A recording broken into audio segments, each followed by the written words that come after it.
అలా మంచిగా ఉంటుంది. అంటే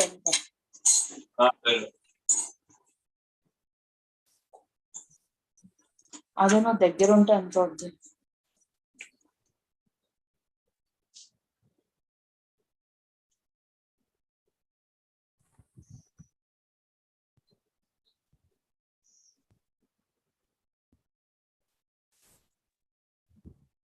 Welcome Divya, Deepika, and Bhoomi alumni, Major Rajesh Ji.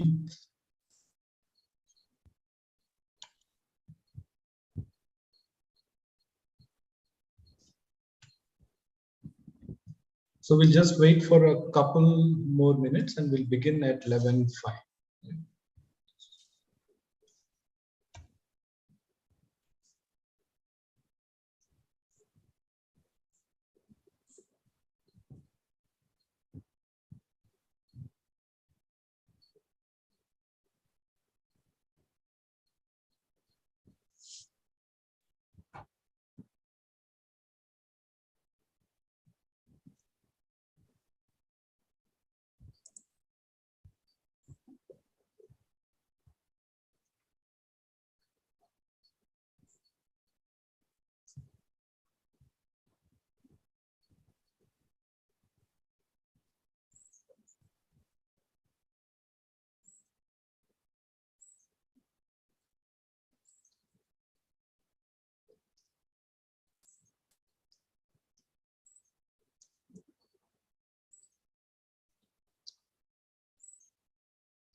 All right, I think we'll begin.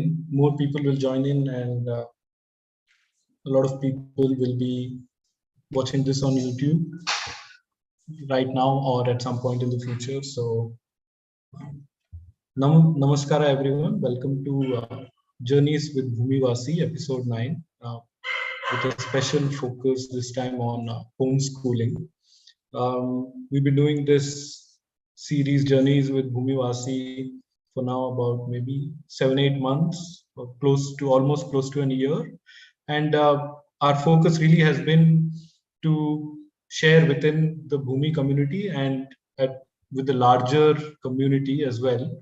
All the things that Bhoomi alumni, Bhoomi co-travelers really have been up to, and really provide a space for our community to share to our community members, a space where they can share what they've been doing. And I think we're really excited today to have Mansi, Anupama, and Shalini share their journeys with us.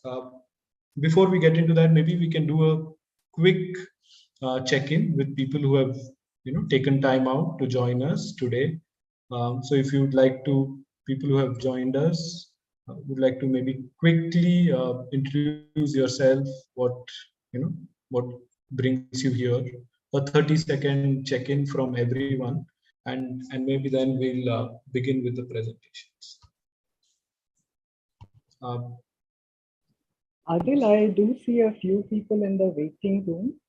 Yeah, like I said, very few people turn up exactly at 11. So we really generally give a buffer time of 5 minutes. Yeah. But yeah, I think those people will sort of figure out what we're doing. Just a 30-second check-in from everyone, how they're feeling today, and then what gets them here. So anybody can start. Yeah.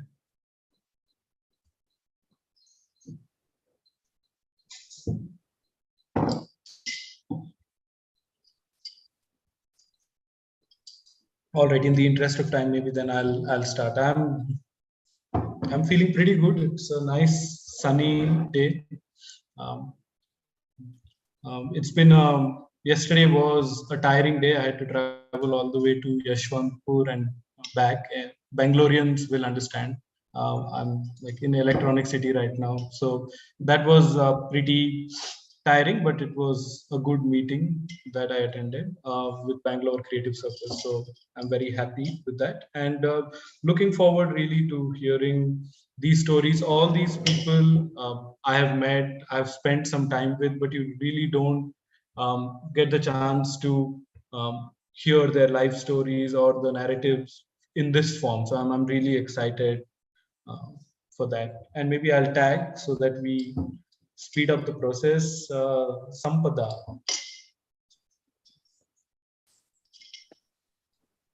Hi. My name is Sampada and I'm Bhoomi alumni, and I'm feeling so excited today. I have done a fellowship in sustainable living, and right now I'm working at a place where I get to interact with a lot of homeschooling parents. So I'm excited to hear stories from all the homeschoolers and parents. I will tag Onindo.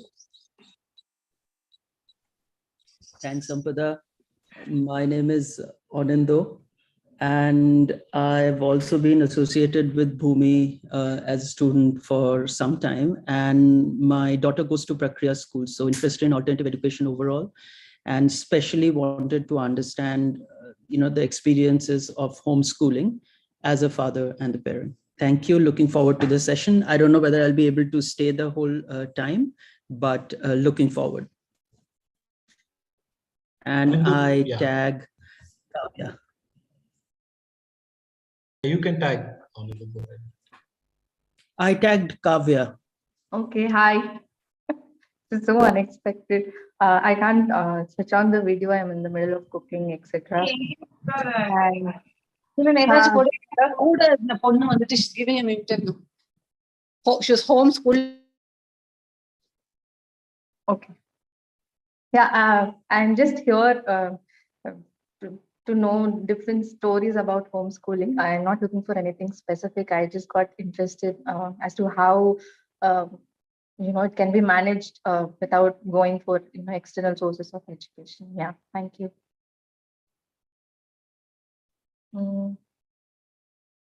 I tag Archana. Okay.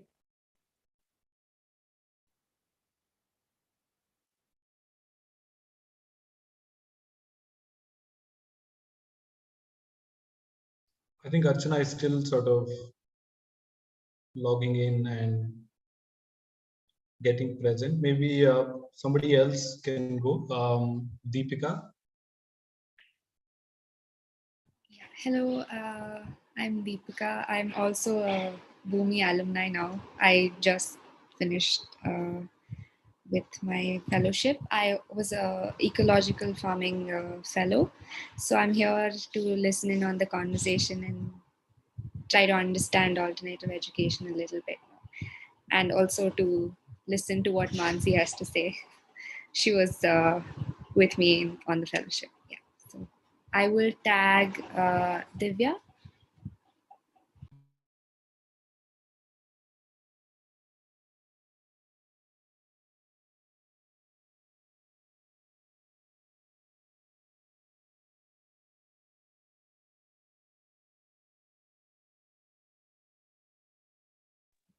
Looks like Divya is also still settling in.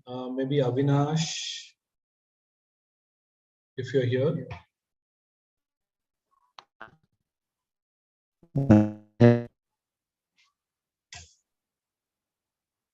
Not able to hear you, Avinash. Sorry, in my village, the internet is very low. Yeah. Oh, no issues, no issues. Maybe then you can just type your intro in the chat box. Yeah. Okay. Yeah. Thank. Rajesh, Major Rajesh, if you'd like to go. Hello, everyone. I'm Rajesh, and I'm also an alumni, and I'm from the 2013-14 batch.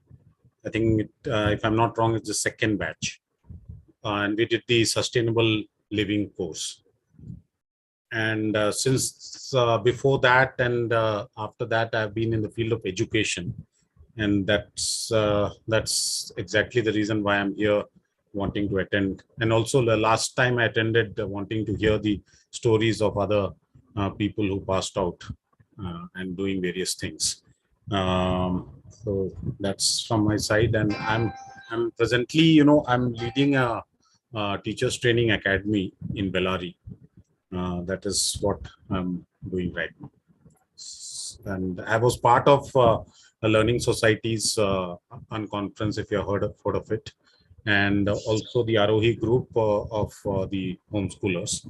I mean, off and on, not that I'm particularly into homeschooling, but I'm interested to learn. Thanks. Thank you, Rajesh. Would you like to maybe quickly tag somebody?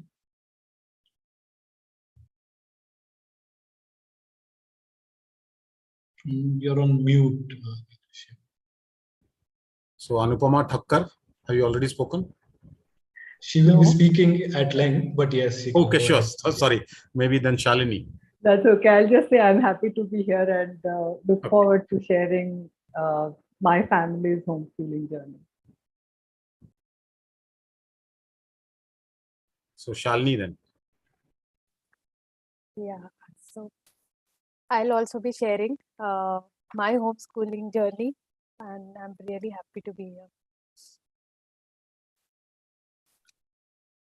Maybe Alice, Alex, or Meera. One of you can go.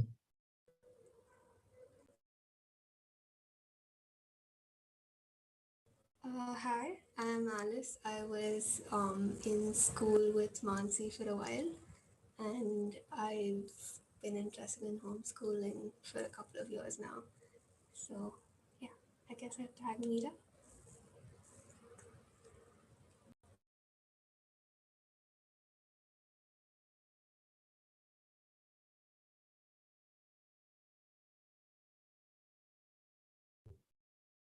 Looks like Meera is also not available. Farah, maybe you'd like to go.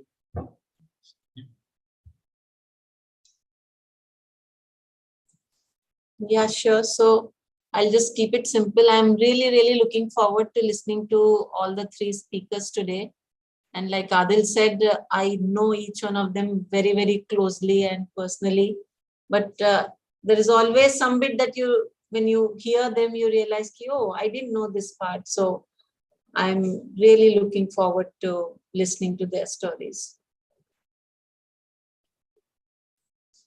I think everyone is done. So Meera, yeah, I think Meera, if you would like to share quickly, then maybe we'll get on with the presentation.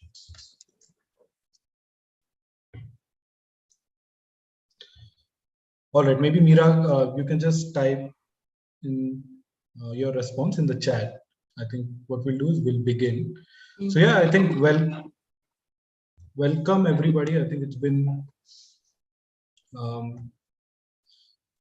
very nice to see many alumni turning up. It's very nice to see.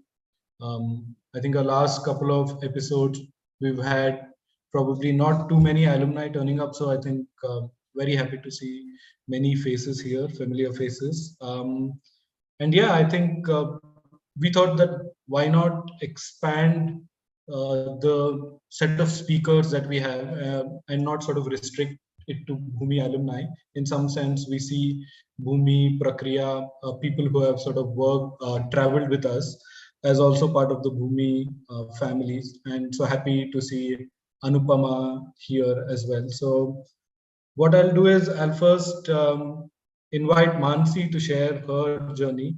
I think for me, Mansi is somebody who is like really mature beyond her age. Like generally people tell you that, you know, who 18 years, 19-year-olds act in a specific way. And then you sort of have a stereotype of it, even if you've worked in the alternative for a decade or so.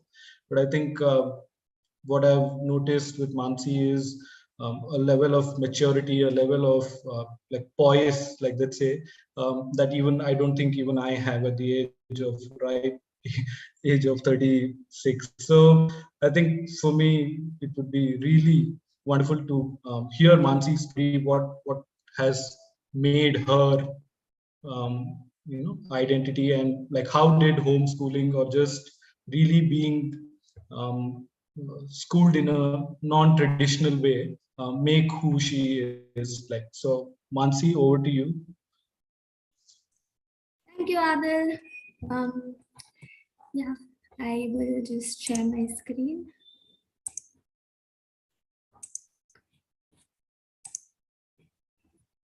Can you guys see it? Yes, we can. I guess just to say a little bit about me, I'm 20 now, and I recently did the Bhoomi Fellowship in September 2021. And I love spending time outdoors. I'm an outdoorsy person who loves to travel.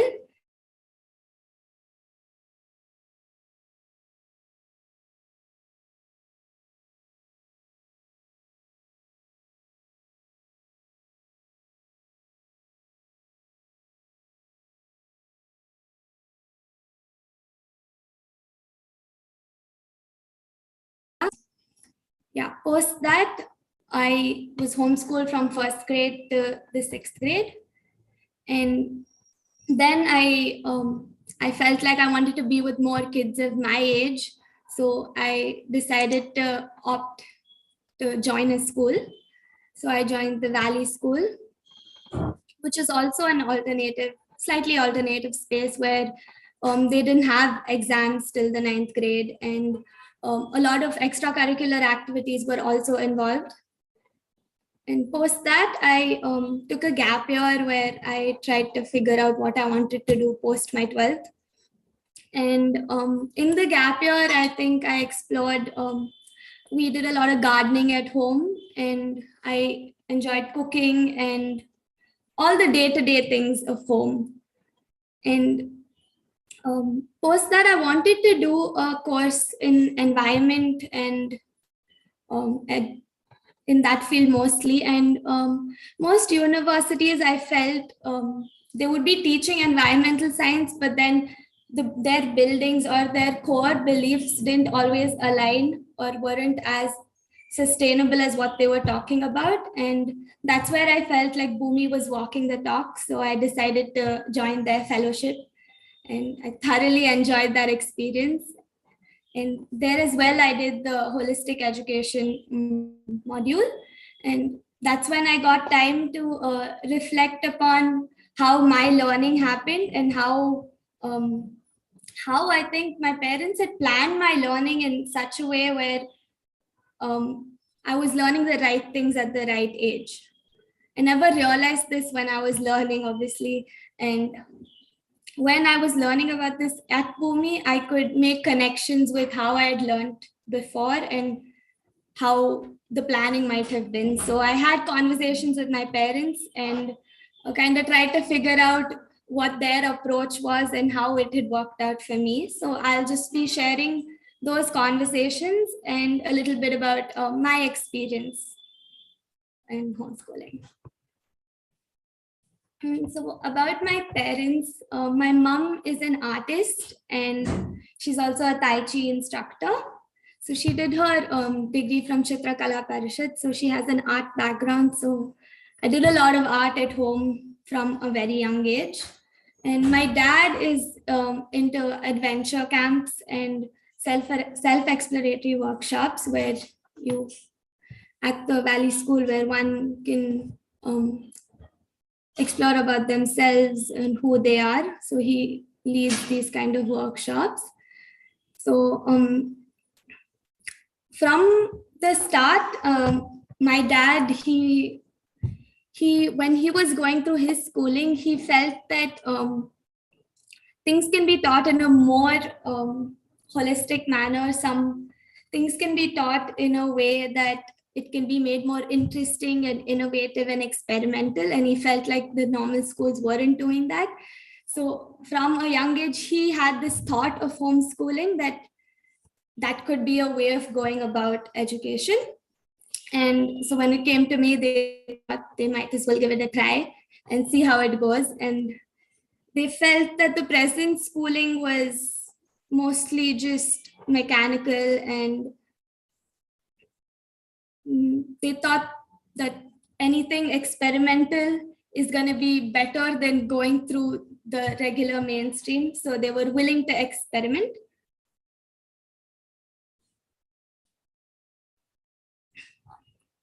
Okay. So just a second.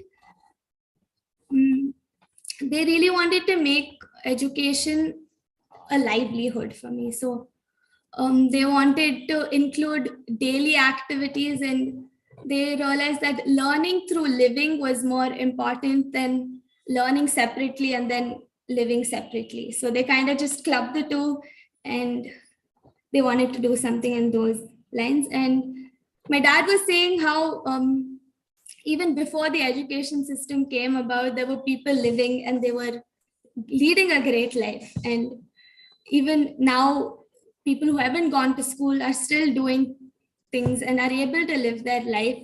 So they felt that what really matters is the interest and passion to really want to do something more than the studies or more than the marks, more than the all of that. So when I was in Head Start, and I would go to school and I would cry a little bit, and my mom always felt uncomfortable leaving me in that space where I didn't really feel like I was enjoying myself.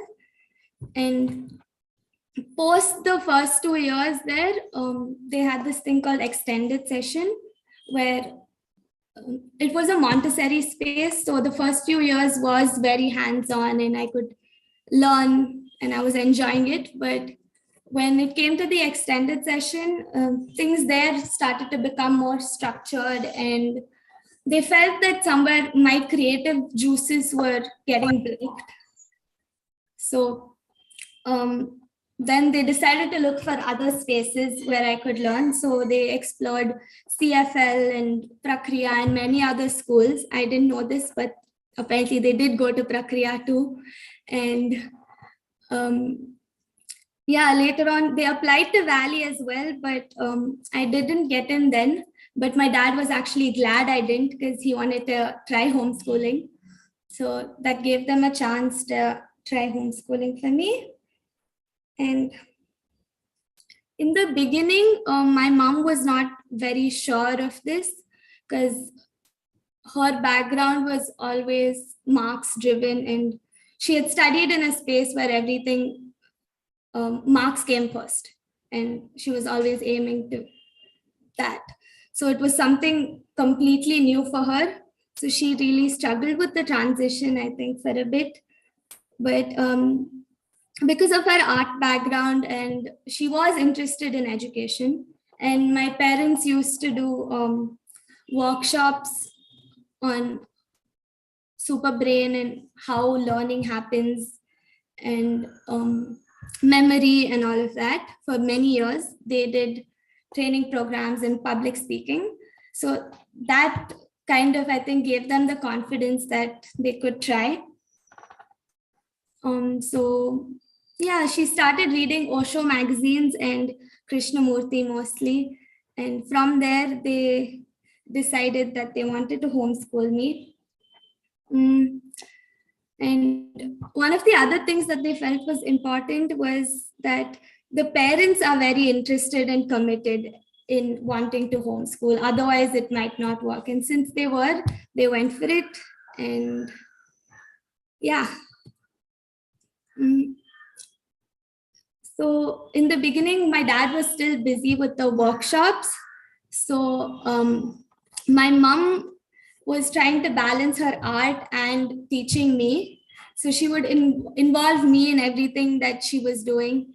So I would go to the kitchen, help her in my own ways, cut vegetables and roll chapatis. And when she was painting, she would give me paper and colors, and I would sit down next to her and also paint along with her. And in those senses, I think the everyday living and aspect of doing things on my own as well came about. So I would do everything along with her as well. And there was a lot of resistance and questions in the beginning, but once the settling in happened, she loved it, she enjoyed it, and she put all her effort into arranging the space for me. So this space where I'm sitting is my hall.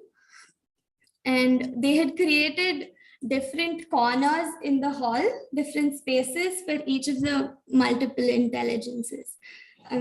For people who don't know, the multiple intelligences are different aspects that help in the overall development. So for each of this, they had a corner and a space where I could explore that through different activities. So for body kinesthetic, they had like this dance player, and they'd given me my own music system. So whenever I felt like I would go sing along, dance, and explore that. And then for math logic, they had set up a lot of number games that I could pick up and use. And for linguistics, since I love to read stories and also narrate and theater as well, they had set up a small library where there were books and read along material. And they also put across times where we would have one day where I would speak just one language. And yeah, all of these corners were made very available to me. So whenever I felt like I could go pick up and do things on my own, it wasn't that someone had to constantly be there and tell me what to do. Based on my interest, I would go and pick up. And sometimes they would club multiple intelligences. Like one thing they would do was, since I love theater, they had set up this thing like a market scene. So I had painted and cut different vegetables and fruits and set all of that up. So one of them would come, or I could play this with my friends as well. So there is conversation about buying and selling. And then I would do the calculations of how much each one cost and then add it up and giving the change. So all of that included the math part. And I would do the same thing in different languages. So that gave me conversational skills in different languages.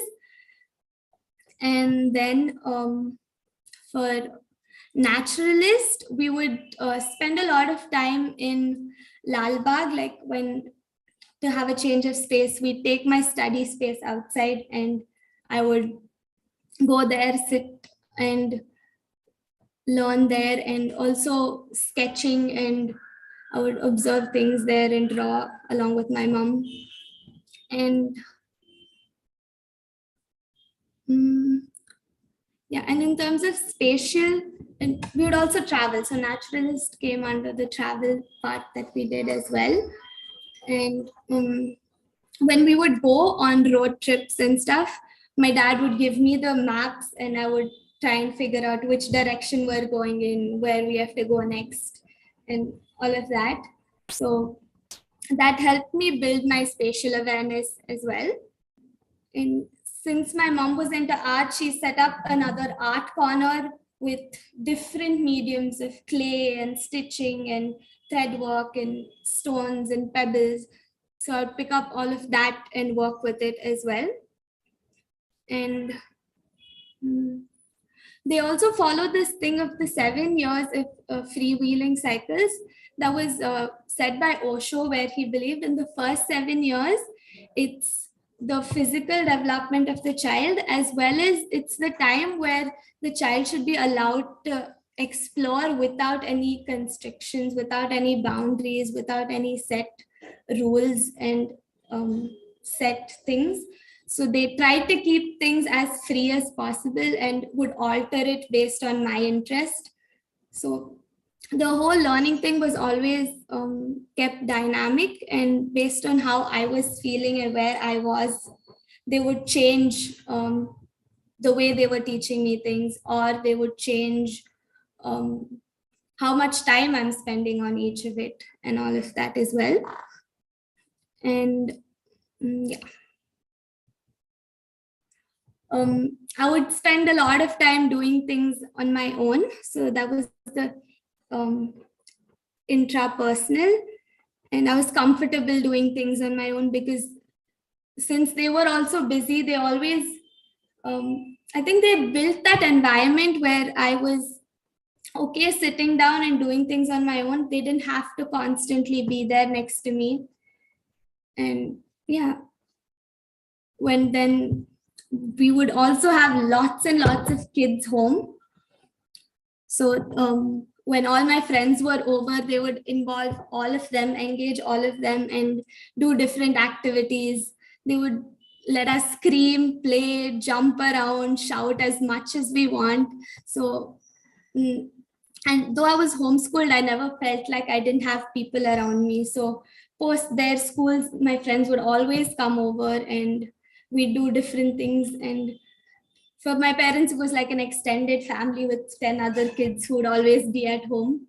And they would always come up with fun activities that we could do and make us do this skits and plays and puppetry. And one more thing that my mom was mentioning, that I would not enjoy reading as much. So they would take me to crossword and libraries. They would take me out on a trip just to get a book. So that extra interest of maybe I'll read it then. And slowly that reading habit developed. And we would also travel a lot. So a lot of my learning happened on the go when I went to different spaces, different landscapes. And since my dad was doing workshops, wherever his workshops were happening, I would go there, and sometimes it would be in Goa where there's a beach. So I'd spend 15 days post his workshop there, and there I could like play in the sand. And then when I was just playing and doing things, they would also talk about what it is and how it goes and things like that. Challenges wise, my dad said there were not many challenges for him because from the start it was very clear that they wanted to homeschool me, and that they believe that that was the way it should be done. So even when others around them had the question of, what are you doing? Are you sure you're homeschooling her? Do you think this is the right way? They were sure of it. So those questions didn't put them off or waver their mind. But my mom, in terms of learning challenges for me, she said I didn't enjoy writing or English that much, but I really enjoyed cooking. So when they wanted me to write, she would ask me to write recipes. So I would actually do the writing in the same. If she'd asked me to write about something else, I would never sit down to write. So they tried to make things very custom made and teach me things in a way that I would be more receptive to it. So in that sense, I think because they were constantly seeing if I'm receptive and changing the ways they were trying to teach me things, I enjoyed all of my subjects more, whereas if it was a regular approach, I might have enjoyed one or two subjects which are in my comfort zone and completely shut off the other things. And in terms of,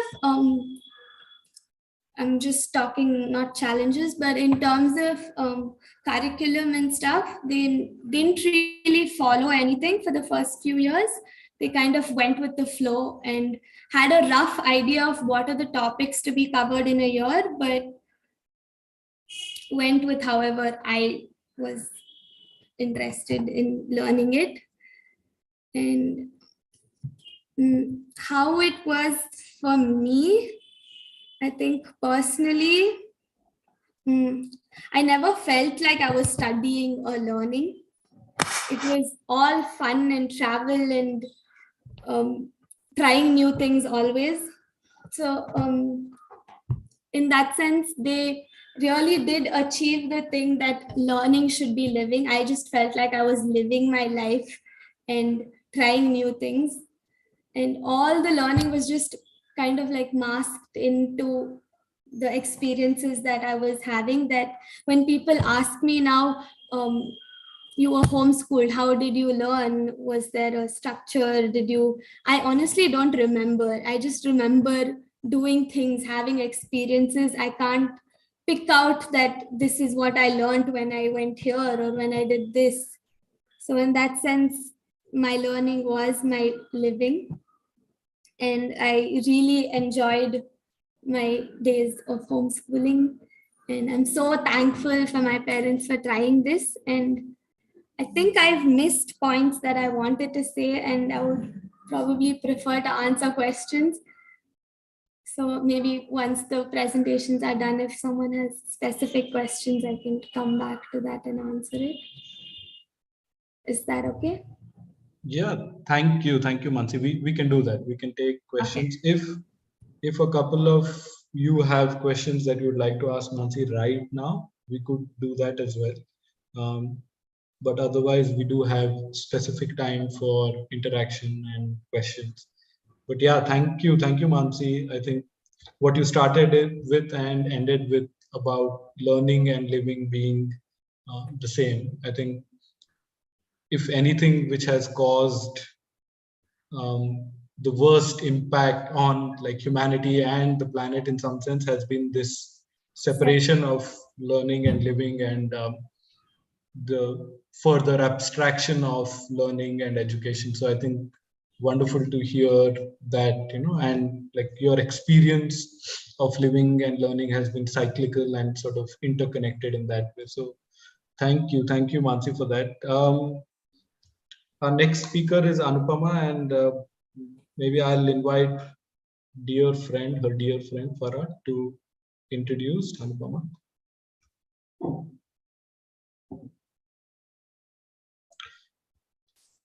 Yeah, sure, Adil. And first of all, thanks, Mansi, for sharing with us. It was really, really, really nice to hear you.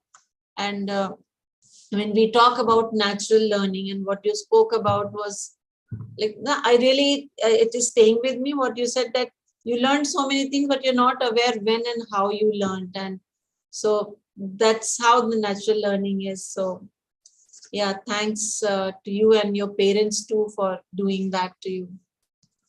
So yeah, now our next speaker, Anupama, she's a very close and dear friend. And like Adil said, she may not be the Bhoomi alumni, but she's so closely associated with Bhoomi that she's like a family member of Bhoomi. So any event, any activity, any program at Bhoomi, and Anupama is there. So one thing that I would like to first say about Anupama is like she's one person who never hesitates in taking the road less travel. And she has done that, I think, multiple times in her life. So an engineer by qualification, she moved to education, and that became her passion, and that too education for little ones, the pre-primary, and she really invested in that age group and understood how learning happens. And then she moved on to homeschool her son. Anupama is also a gardener, a farmer, and I think she wears many, many hats. And I think another thing that is striking about her is that she's living the life that she believes in. So there is a complete congruence in her thought, feeling, and action. So what she feels, what she thinks, and what she acts out is almost always is in congruence. And she brings great energy and passion. Whatever she does with a lot of energy and passion. So that's Anupama, and I'll hand over to her to share her story. So thank you, Farah, for the introduction. And Mansi, it's a great start. It was nice to hear your perspective, because today what I'm going to share is our journey, my family's journey, and my son is 18 years old, so almost your age. So I did see some similarities, what you shared about your parents and how I and my husband thought about it. So I'll just get started with the presentation. I'll share my screen.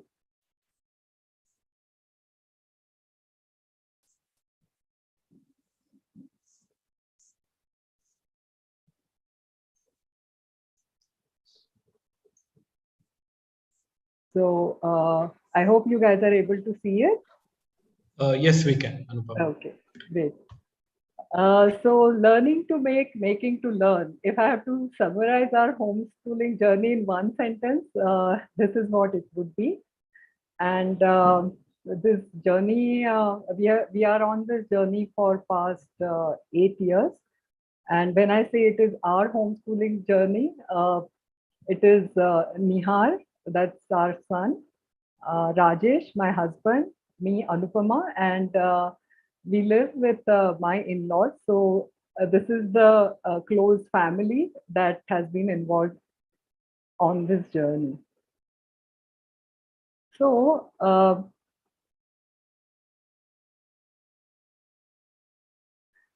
over the past 8 years, Nihar has explored a lot of different areas. It involves working with his hands and working with his mind. A lot of outdoor exploration as well. And so how it all started was, ever since Nihar was very little, he really enjoyed making and playing with Lego. And he would try to build things for hours together, very focused. And we saw that he was following all that while he was going to school. So till the age of about 10, when he was in class 4, he was going to Prakriya. And it happened one August evening of 2013, when he came to us and said, Ai Baba, I want to talk to you. So we said, okay, what is it, Nihar? And he said that, will it be possible for me to learn at home rather than going to school? So we were a bit surprised by his request, but he did, and we did ask him that, was there any issue with the school, or issue with the friends or aunties and all that? And he said, no, nothing like that. I really enjoy the school. So we said, okay, then let's think about it.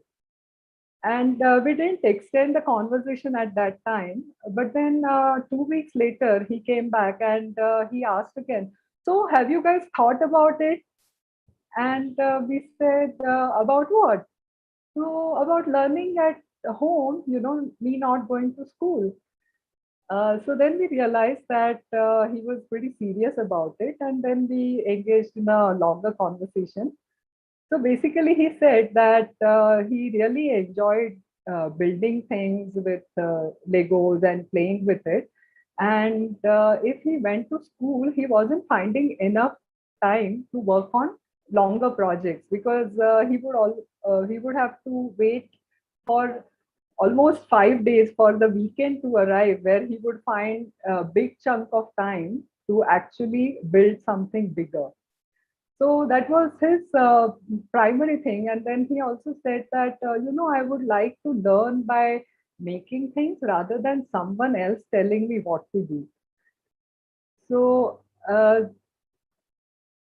we discussed all that with him and again tried finding out if there was anything else, that was bothering him at school.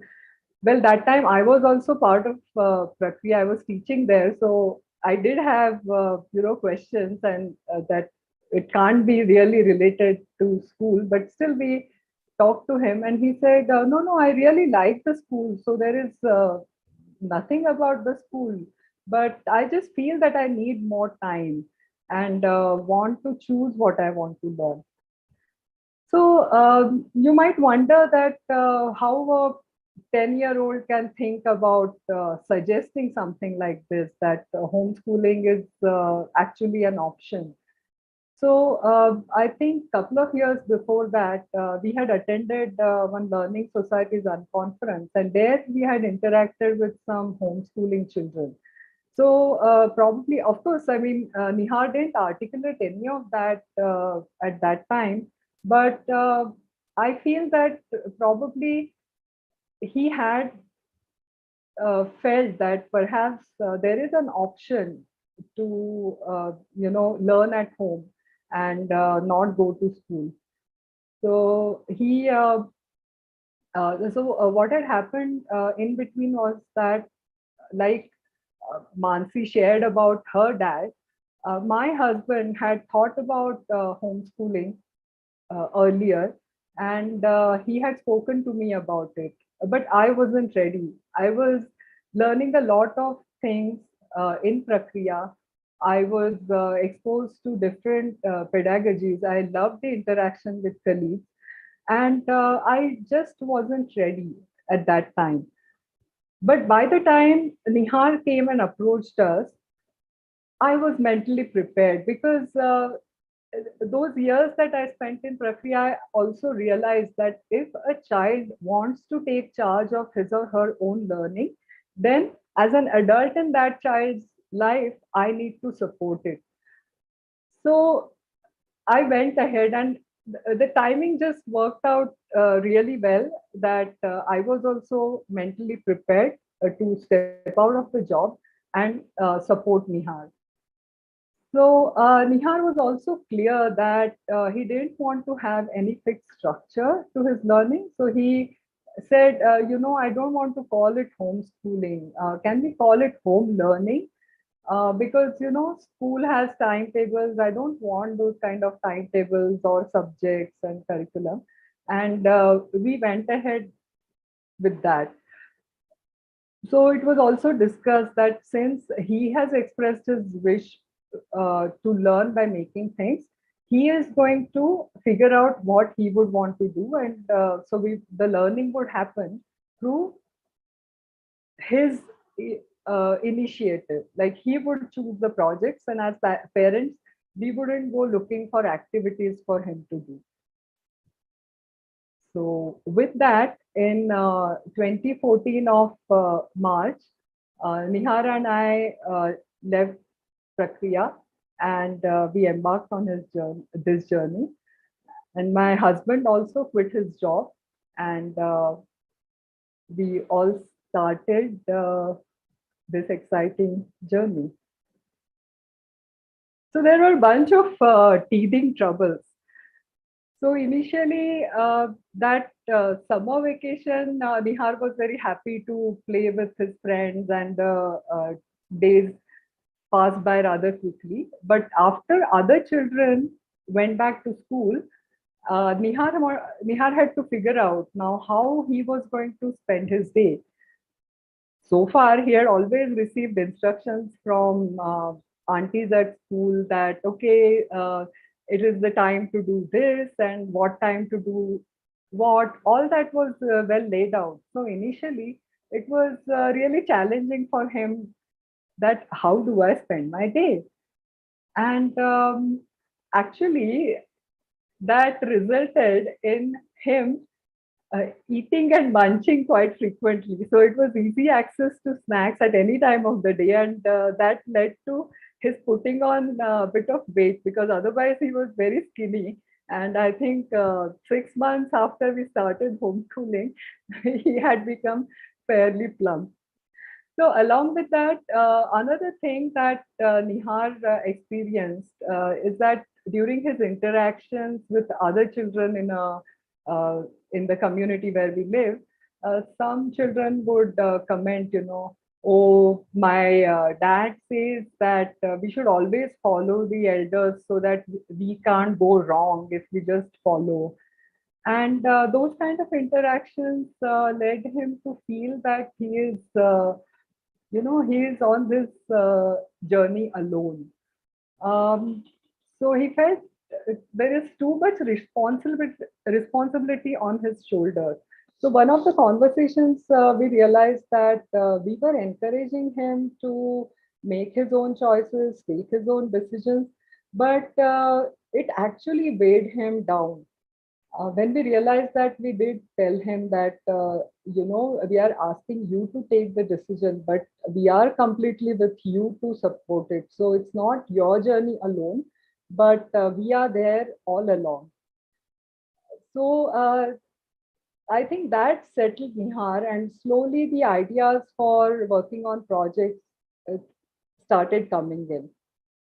Now, troubles for me was, before that I was working in a job. So I think I started questioning, like, am I spending my time productively? Not going on a job and sitting at home, it was a tough thing for me to deal with. So I would try to measure, what is my contribution to Nihar's learning today? And I also felt more comfortable if he had a routine, or he would do regular math practice and all that. So I did try to push that onto him so that I would feel better. Yeah, so we need to work on that as well as a family. So his initial projects were of shorter durations. They would typically get over within 2-3 days or a week's time. And so there was certain, quicker gratification in that sense, because from the time you began a project, you would see the end results fairly soon.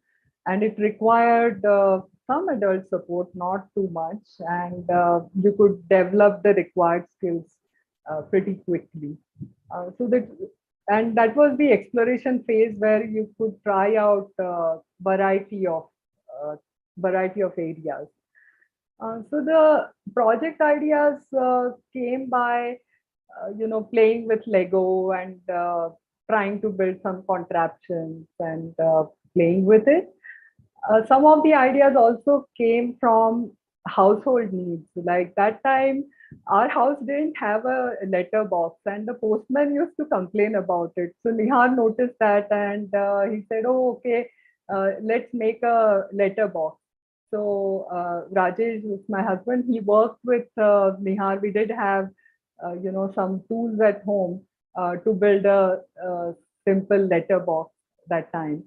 And he also took to cooking. So he learned to make dosas and pohas. These are the two items I remember that he started off with.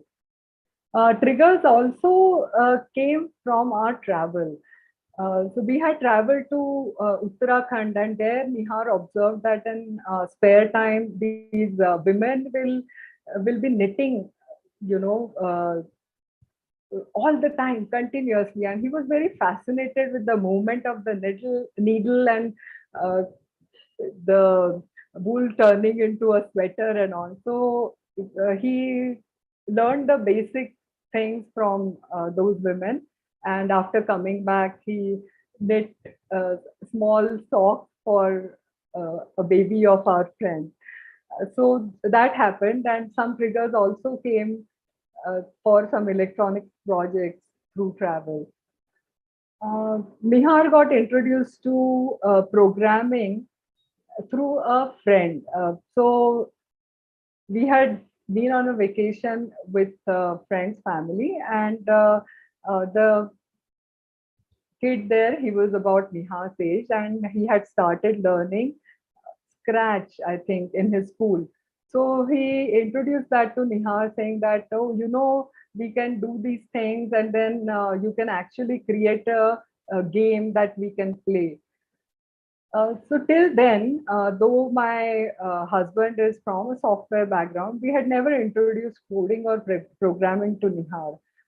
But this friend's child did that for him, and Nihar just got very fascinated by the idea of creating something, creating a game at that point through this tool. So these are some of the photos of initial projects. This is the letterbox that he made, and then we had visited school for mentally challenged people, and there Nihar had seen candle making happening, so he got fascinated by that, and then we got the molds and the wax and everything, and he made these candles. And this is one of the socks that Nihar had knitted for this baby of our friend. Then these are some of the some projects that Nihar worked on, which involved electronics and robotics. So here what you see, this is a Coke can converted into a speaker that can be hooked to a computer, and you can be used as a speaker. One time we were on Lamington Road in Mumbai, and he saw a roadside shop selling these cans, and that street is known for all electronics items. So he was very curious that why is this guy selling cans like this?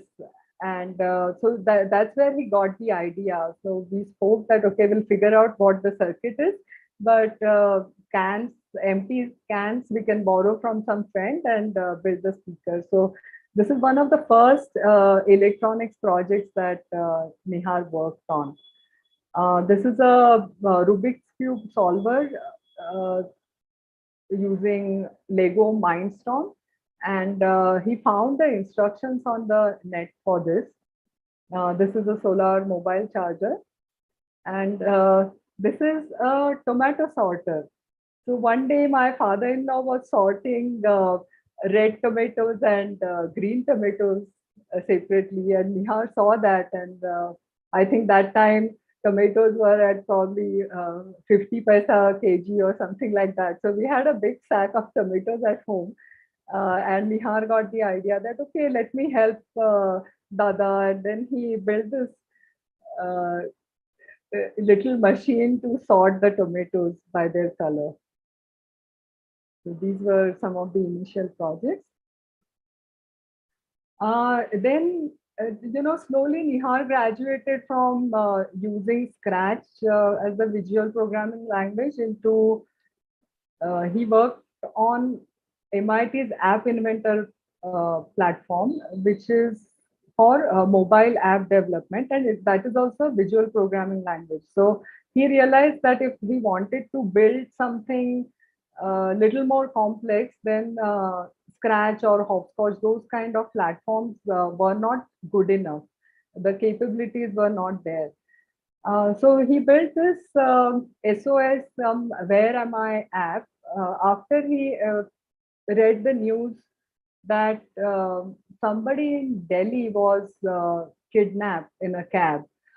Uh, so he had this app where if a person has it on the mobile, the GPS location will be shared at the press of a button, that SOS button, this SOS button that you see. If you press that, then it would send it to this one of the contacts, or choose emergency call number from contacts. All these, this is the setting screen, and just the press of a button, and your location will be sent to your emergency contact number. So like that, ideas for projects came from different places. So during this phase, our focus was on communication. So on daily basis, sharing how each one of us felt, thought, and acted. And there was reflection time if either of us had to say something about the other's experience. We would reflect on it. Actually, Nihar didn't really enjoy it. Initially, he resisted it. And I think we went on with it for about a year and a half, and then slowly dropped it, and it would be need-based reflections. Also, we would have frequent conversations with each other on a variety of topics, either, something that we read in the news or something that was happening around. We also discussed boundaries for collaborative work, that since we were working, if we were working together on a project, then we needed to respect each other's time boundaries. Like if Nihar wanted to work on something where he needed my help, say at 10 in the morning, and if I were busy cooking at that time, then that wouldn't work. He can't expect me to drop everything and be with him. So certain things we decided to discuss and set those boundaries for ourselves. We also encouraged him that rather than we telling him what is right, what is wrong, or how he should do things, he should form his own opinion. He should take informed decision, and we encourage that he talks to different set of people, and he finds information from different sources before he takes a decision. So again, a lot of emphasis was in communicating openly and building trust and relationship.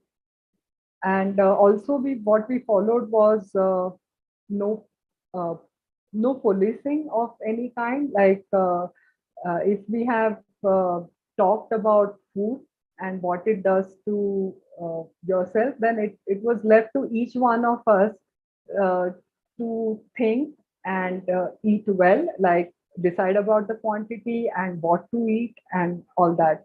So as I shared with you that in the initial 6 months, Nihar put on quite a bit of weight, but then later, like we didn't hide any snacks from him, but it was more of helping him become mindful about it so that he regulates his intake. And I think that also reduced once he got more and more engrossed in working on projects. So moving on. So beyond all this, if we want to explore in this initial phase, we also wanted to, widen the horizon. So some areas for exploration we did suggest to him. Typically during summer vacations, Ranga Shankara or Jagruti conducted theater workshops. So we suggested that to him that, hey, this workshop is happening. Would you like to go? You will also meet with children your age. And that time, actually, theater workshop, he resisted almost for 2 summers. And afterwards, then we had to say that, you haven't even tried it. And why are you saying no? So why don't you go try it out? It was just a 5-day program. And you go even for 1 or 2 days. And if you really dislike it, you can opt out. So then Nihar was willing to try it, probably because during that time we had that kind of relationship where he could trust us. If we said that he could opt out, he knew that he truly could opt out, and we wouldn't try to, figure out ways to convince him and all that. So that theater workshop did require some kind of nudge from our side. But once he tried it, he really loved it. Bird watching, he participated, I think 3-4 times, but he didn't really enjoy, going from one spot to other continuously to look for birds and trying to maximize how many birds one could find and identify. He would rather be sitting in one place and enjoying being there. So after, I think, 2-3 tries, he dropped bird watching. But then trekking, skiing, paragliding, he did enjoy. With respect to skiing, he had gone with some Arohi friends there. There were a couple of adults also. Though he thoroughly enjoyed the skiing part of it, he didn't like the environment. He had been to Gulmarg, where it's Indian Mountaineering, Indian Institute of Skiing.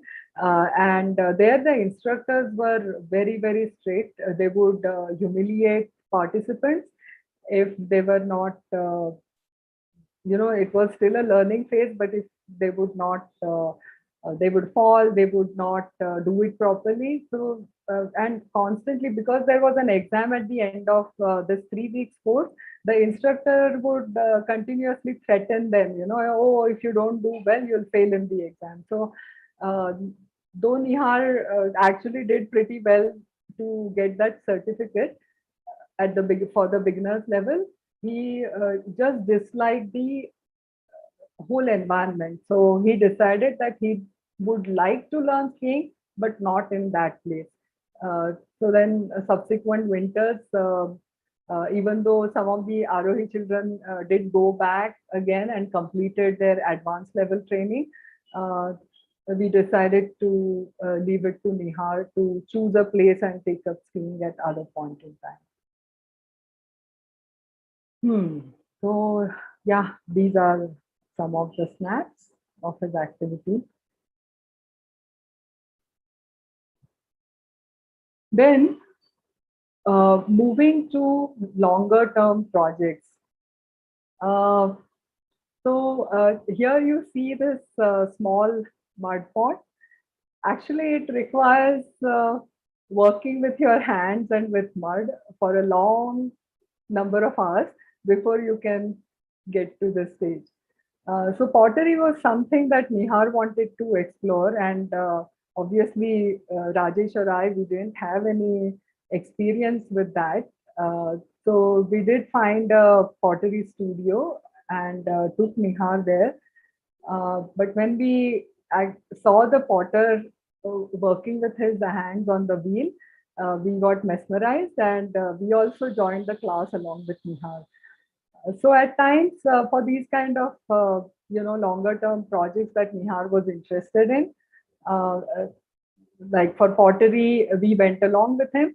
But when he explored theater and contemporary dance, we didn't join the class with him, but found a facilitator where he could hone his skills on those areas. So I would say that typically these longer term projects, they were of duration several months to 1.5 years, and it did require good support from our side. It required building skills gradually. Like earlier, all his shorter duration projects, he could pick things up fairly quickly, and he could move on. So there was gratification that he got pretty soon. Longer term projects, it was different. So that's why a lot of hand-holding was required in this. The thing was, it also allowed him to deepen his learning. What was our role as parents?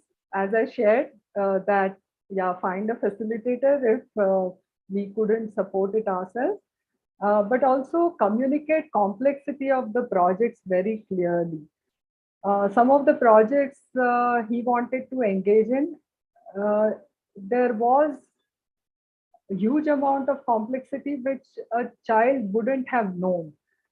So our job was to lay it out for him, so that he has right kind of expectations from himself, and kind of is prepared for the long run. Also, it required,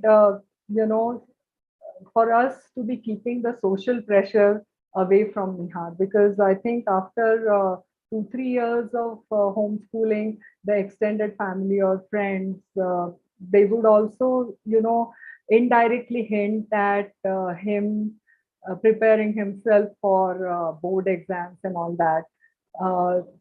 So that at that point of time, how we viewed it is that we were seeing that learning is happening phenomenally well for him. So if he had to leave all that and if he had to prepare for the board exam, then he would have to really change track of his learning.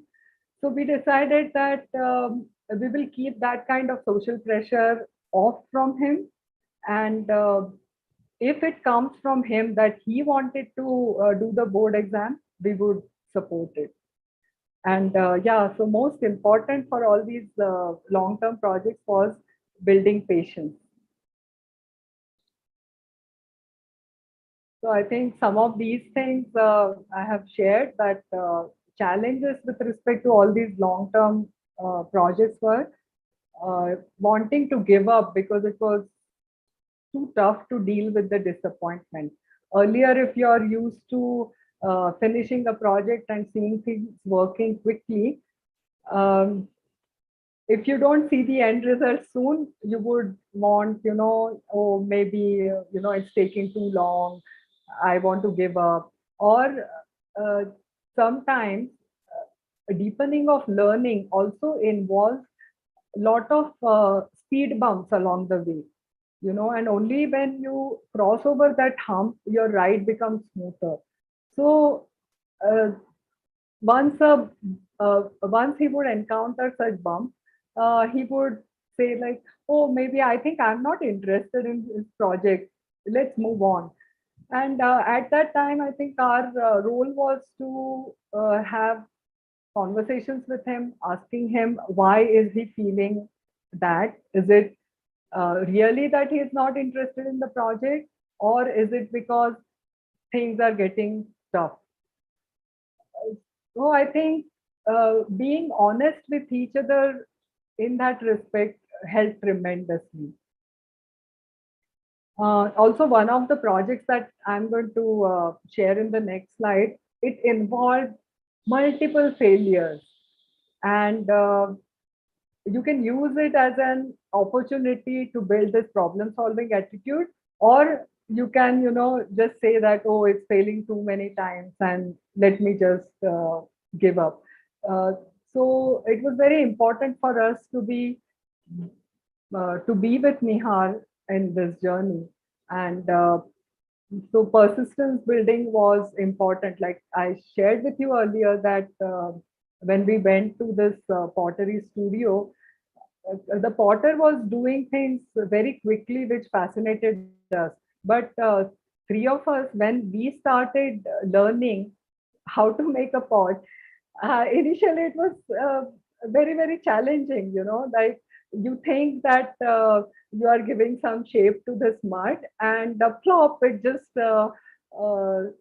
goes flat the next moment. And it took almost 2 to 3 months for us, almost spending 2 3 hours at a stretch, 3 4 days in a week, to come to a level where we could build small, we could make small pots on the wheel. So I think that was an equalizer event. I would say that Nihar could see that we didn't know anything about pottery, and we were failing multiple times along with him. So it wasn't about him, and he could see that only after failing several number of times you can reach a certain place or build that skill. So yeah, so that was a challenge, but we kind of worked together on it. Personally, challenges for me was, I think since he was about 12, 13 at that time, I felt that if he would want to give the board exam, he would better start learning the math and science concepts so that things become easier for him. And that he should practice regularly. So it was more about working on my anxieties rather than anything to do with whether Nihar liked it or he wanted it or not. And I was also going through phase where I was wondering, am I doing enough?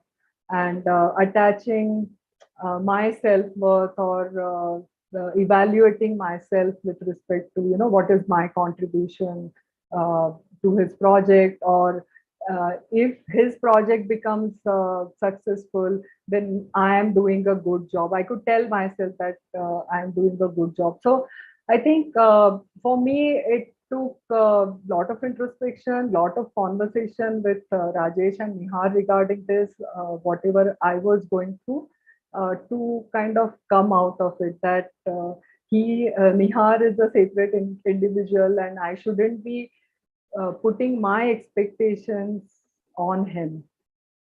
So those were my challenges. This is the first long-term project which lasted almost 1.5 years.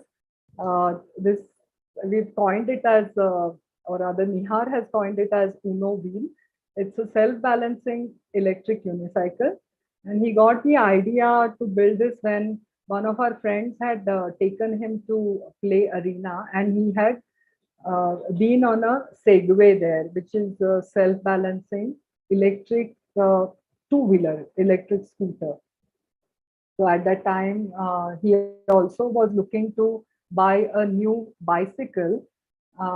So talking about it, then we suggested if he would rather build one electric cycle, self-balancing cycle like Segway for himself.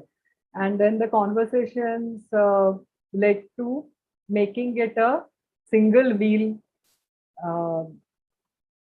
self-balancing electric cycle.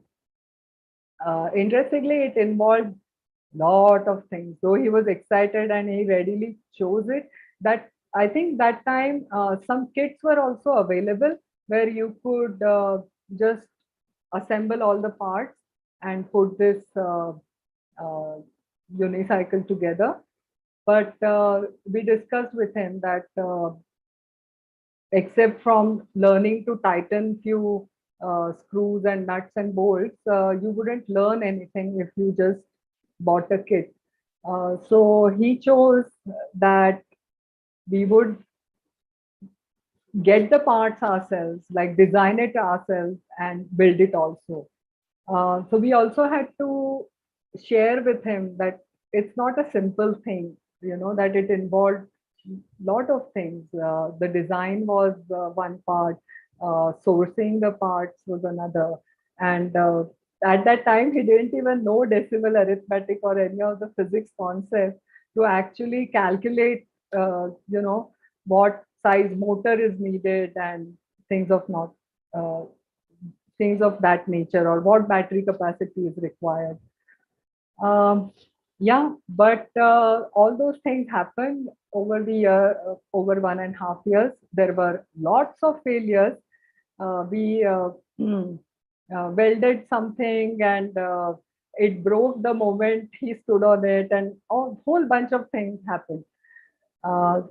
So he learned all these like decimal arithmetic, physics concepts, electronics, microcontroller programming, and even 3D sketch tool to actually visualize how his unicycle would look. Sourcing material, workshop visits, all that was involved. And we were there with him. We were learning along with him. And in good old days, whatever engineering concepts we had learned, Rajesh and I, we got busy calculating current requirement and voltage requirement and all that. But it was a fun project together. And this was the end result, that finally we built it and he rode it. And at that point in time, we just asked him to remember this one thing, that how he felt the moment he rode something that he had created himself. So we said, you always remember that, and probably that would drive you to continue making. And when he was about 14, he found out about some French startup who was looking for interns, and he wrote them an email. He did show it to us before that. And he had written, I'm a 14-year-old homeschooler, and I'm really interested in working on your open source mobile OS. And can I work with you? Very interestingly, he did get a, oh yeah, and we helped him put so-called resume together, like just listing out a few projects that he had worked on before that. And the reply came within 24 hours from that company, and they asked, like, do you want to volunteer or are you looking for a paid position? And Nihar said, no, I just want to volunteer. And his journey and contribution towards this open source mobile OS started. Before that, obviously, like, he was interested in this mobile operating systems, and he had been exploring that for himself. At one point in time, he had picked up some 7 or 8 mobiles which were thrown in e-waste in our community. He had picked it up from that bin, got it home, and he had tried repairing it and fixing it, trying to figure out how things work on this mobile. So he had some experience. So actually, I must say that this was a really great experience for him, where he has never had any face-to-face conversation. Even like online meeting has never happened with this French startup. But the person at the other end, he respected whatever Nihar did, and he gave small modules to work on, and then he worked on the email app for that mobile OS and some Play Store kind of thing. And little by little, I think he built that kind of relationship where the person sitting thousands of miles away could trust Nihar that he could deliver on the work that is given. This was a very valuable experience, and there was no money involved at that point, but that person sent him a laptop which was worth about 50,000 rupees for development, and that was a big boost for Nihar, that okay, so somebody is appreciating what I do. So very nice experience. So during this phase, our focus as a family was, exhibit patience and persistence ourselves, have open conversations, and encourage him to come up with solutions rather than, looking for the net for answers. We also talked a lot about use of gadgets, since we believed in not really monitoring how much uh, time he was spending on entertaining himself. But we did discuss that gadgets are important tool for today's age, and it's important for us to understand what it is, what we are using it for, so we can use it to create, to gather information, to communicate and connect with others, and we can also become extremely passive by just using it as a entertainment tool. And after that, we left it to him to make the choice, and we haven't regretted it. Now, I'm going to go through some of these projects rather quickly. This was one IISc drone project. He had drone project where he had built a diagnostic tool to see how the different elements of the drone function on a test bed. And interestingly, this idea that he could go and approach someone in IISc came from one of his classmates' father from Prakriya. So when he knew that Nihar was homeschooling, and we happened to meet him, probably one of the Bhoomi interactions, so he approached and he said, I've been associated with IISc for several years now, and why don't you guys go and talk to this person at Robert Bosch Center? And things just worked out. Then Nihar took up a couple of freelance projects with one of our relative startups. These two are the freelance projects that he worked on. And yeah, this is one of the long-term projects that he pursued theater for close to 3 years. And this is a presentation that they made in one of the children's theatre festival at Attagalata in Bangalore, in Kormangla. And this was his dance performance at Shunya. Interestingly, when he started going for theatre classes, he was about 12 or 13, and that's when he started using the regular public transport, BMTC buses to get there, and he had to change his bus in the middle. So he had to.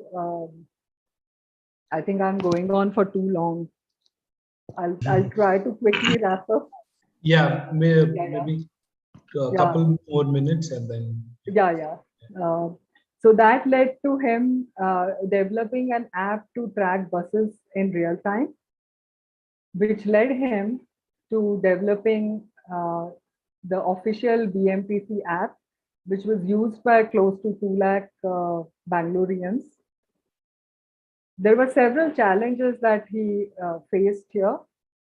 There was this peculiarity of working with government organizations, emotional ups and downs, lot of stress. So our role as parents was to listen, reflect, share experience, and encourage where possible. Then this was another project that he got involved in. This was right at the beginning of COVID.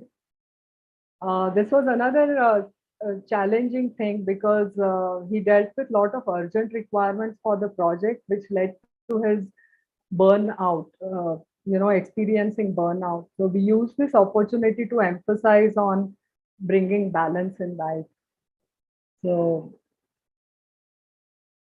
So currently, these are the ongoing projects.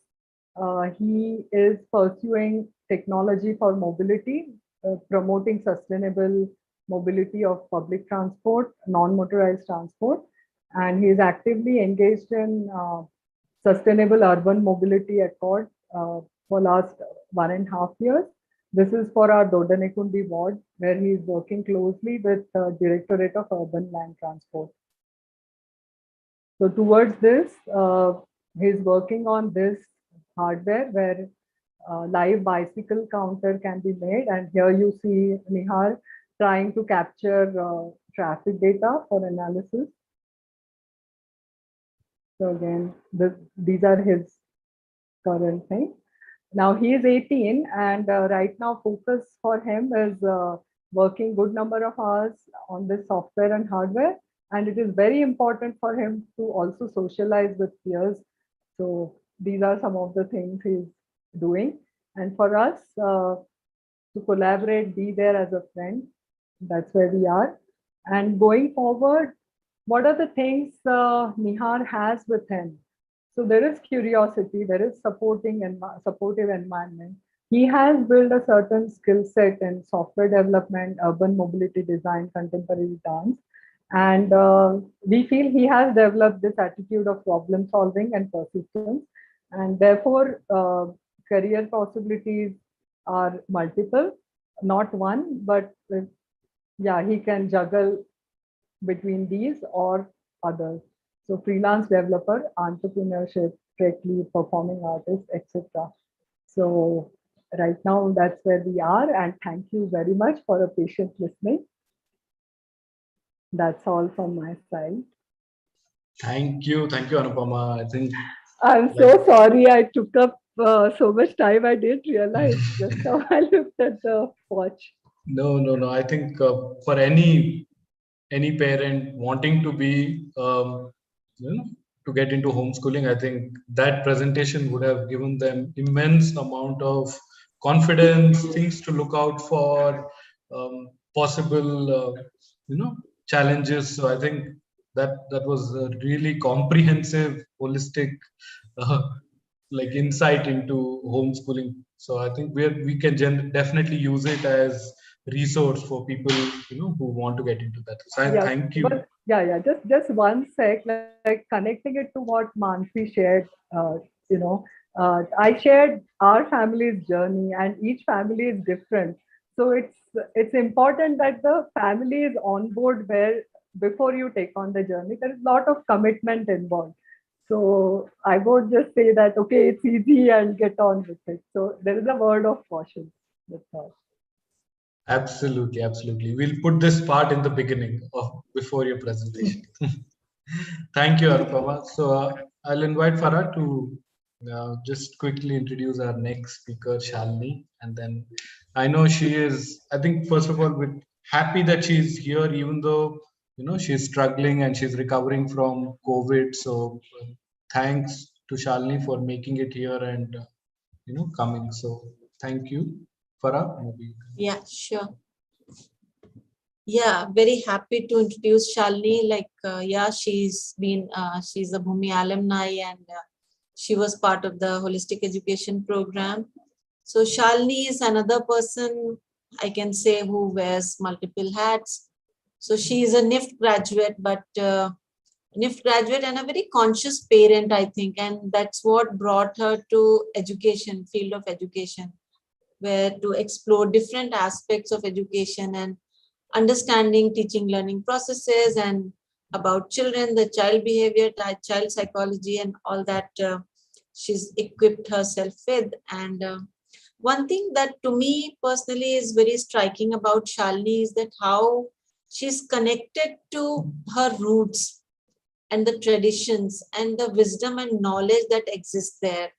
And she really values all of that.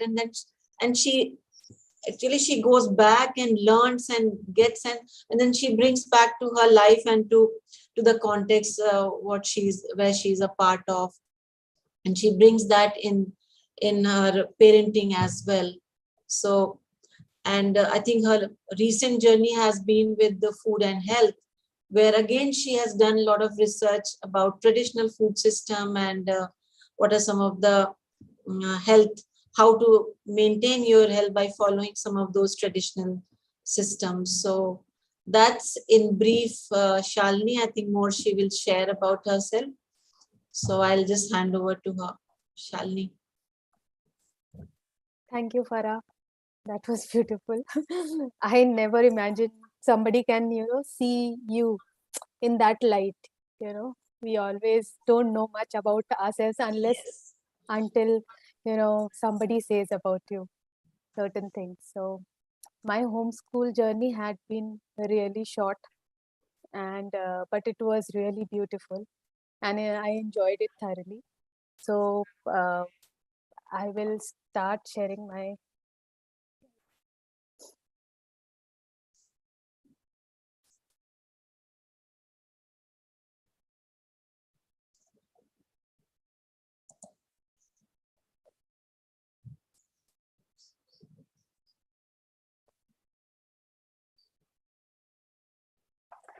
Yeah, so first I'll introduce myself. I'm Shalini, and I'm a tribal from Jharkhand. And homeschooling journey just, it just landed, out of, I will not say out of nowhere, but my husband has been, one of the main reason why homeschooling happened, because he wanted me to homeschool our daughter for a very long time, but I was clueless and I used to think that this guy is crazy, what he is talking about, because what I've always read about homeschooling was it was mostly, people living abroad used to take up homeschooling, and India it was not that very successful, or I don't know, because people are mostly, it's all about school, because I have been to school, he has been to school, but why he's talking about homeschooling? So this was a challenge for me. And so in 2017, early 2017, my daughter used to go to a school. She was in grade 1, and for a week she it was just after Christmas, January, and she went to school, and a lot of concepts were taught to her during this some 10 days, and she didn't completed her homeworks. So earlier, because I never used to look at her homeworks and all, she used to come home, I just used to remind her, you have to complete certain things, and she used to do. So one week she didn't do it, and it was Monday, I still remember, and it was like her whole, things were piled up. And I said, do you really want to go to school? You're not doing anything. She said, I'm really not able to, connect to what teacher is teaching me. She said, that's why I'm not doing it. So Monday I said, okay, you're not going to school today, and you're going to complete your homework. And she cried a bit, because for her, school has never been a place to study. It has always been a place to enjoy, I think. Yeah, and uh, uh, that day, so my husband, when he came back from his office, and he started, seeing what all she has studied in 1 week, they have skipped, not skipped, I'll say, they have taught her 3 new concepts, and in 1 week. And for a, first grader, it was too much. And then my husband was like, see, I told you, you should have homeschooled her. And so now I said, I have no clue what homeschooling is, and I don't think it is going to work in India. So he said, okay, fine. You try to figure out a alternative school for her. And so I Googled, top 10 top schools of Bangalore. And I realized that getting into an alternative school was a bit of challenge also, because the seats were already, a lot of seats are full, because the admission process starts, during November, December. And I tried calling up some of the schools and all, but still I was not really happy. And then while I was, because my husband used to talk about Prakriya a lot. So, and there also the seat was not there, I realized. So, but then while I was browsing through the website, I somehow landed up in Bhumi's page. And yeah, then I decided to, enroll myself into holistic education. And at the same time, my hunt for the school was still going on. And then there was one alternative school which was beside my house. And while I was drying my clothes, I found this school. And then my daughter took admission there. And for one main reason, I wanted her to take admission there also because I was desperately looking forward for my, college for holistic education more than, putting her into an alternative school. And after the holistic, during the holistic education course,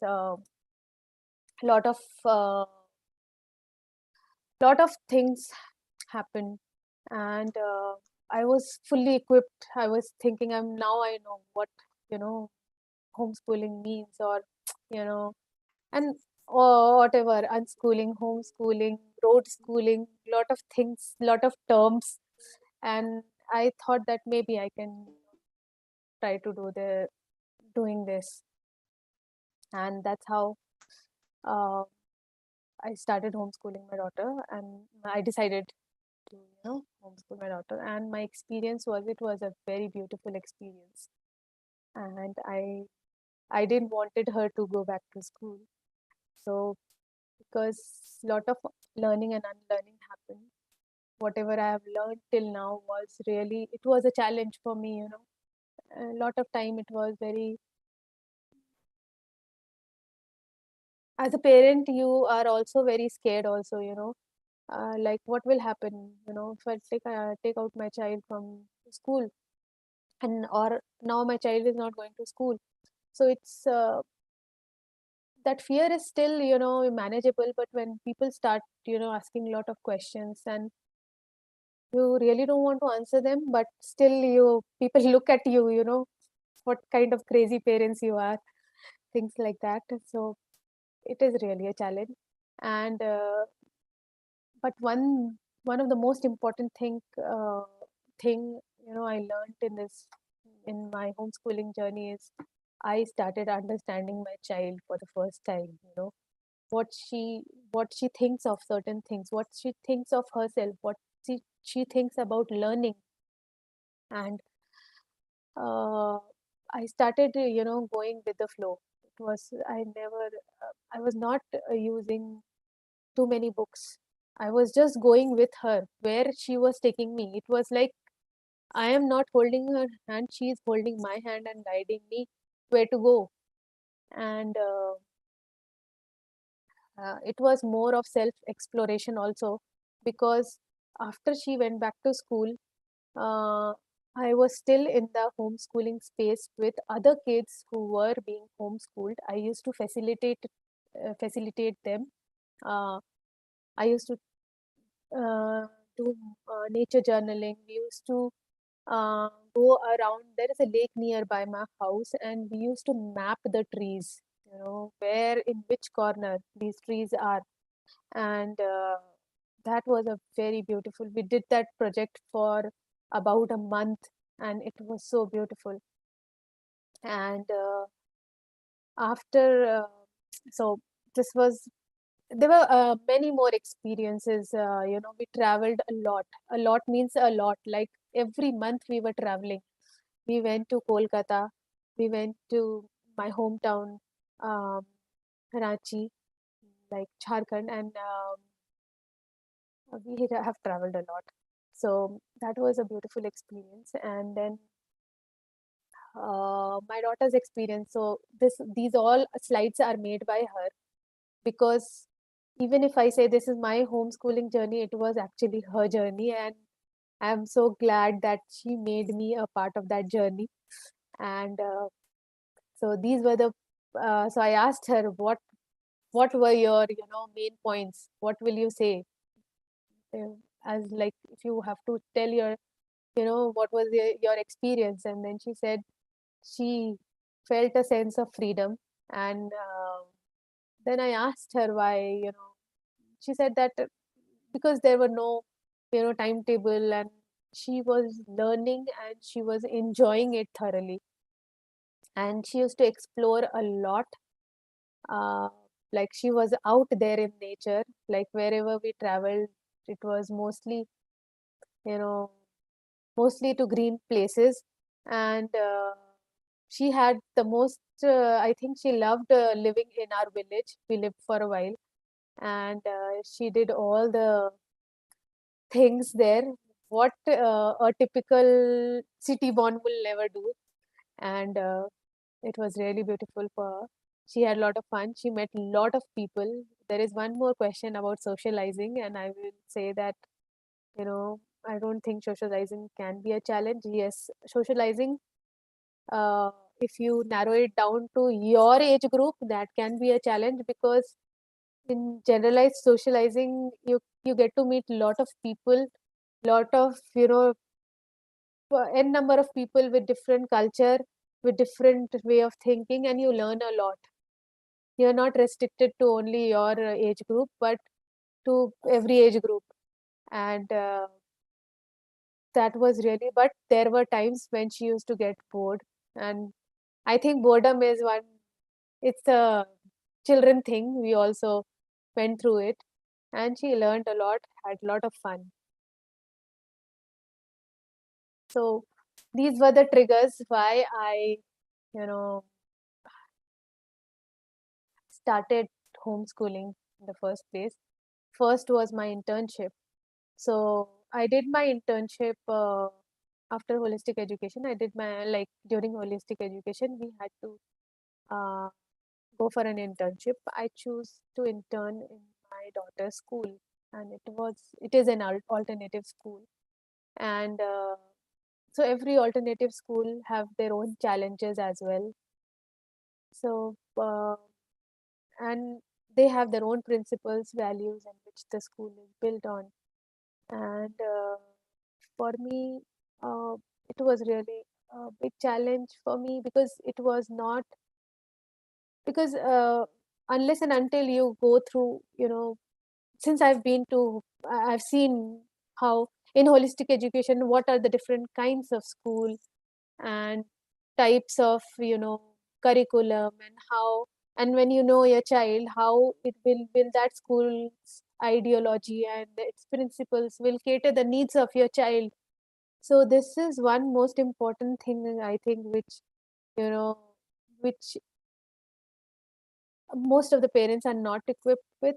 And for me, holistic education filled that gap, to know what education brings. So what kind, how, because it is not one set, one fit for all. So there are n numbers of schools also, different types of curriculums also, and how each school will fit, which school will fit your daughter's needs.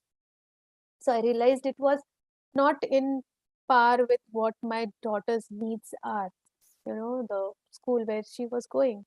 So it was also a trigger. And so I have to take her out from that. She's not going to continue that school anymore. I was sure about it. And then I happened to attend the LUCC conference, which happened in Bhoomi College right at that time when I was studying there. And it was also a big eye opener. I met lots and lots of homeschoolers, and from all over the country, and also from the world. A lot of people from outside the country also visited. A lot of alternative space people, like a lot of founders of alternative schools from all over the country, and a lot of homeschooling parents, and it was really beautiful. And that was also one more trigger which made me took that decision. And the connections which I made throughout this whole holistic education journey was so full. I was so full of it. I was not knowing how to, I couldn't let that, that connection die. I wanted to explore those connections with my daughter. I have to, make it something out of those connections. And now I had some idea about homeschooling, and I thought that this is the right time since she's in grade 1. She's in, sorry, now, she is in grade 2, and I can take this leap of faith right now. Otherwise, I don't know, this is the right time because I have everything, connection, people, now I know. So, and this was also because we traveled so much in our course. We went to so many places, we went to so many alternative spaces.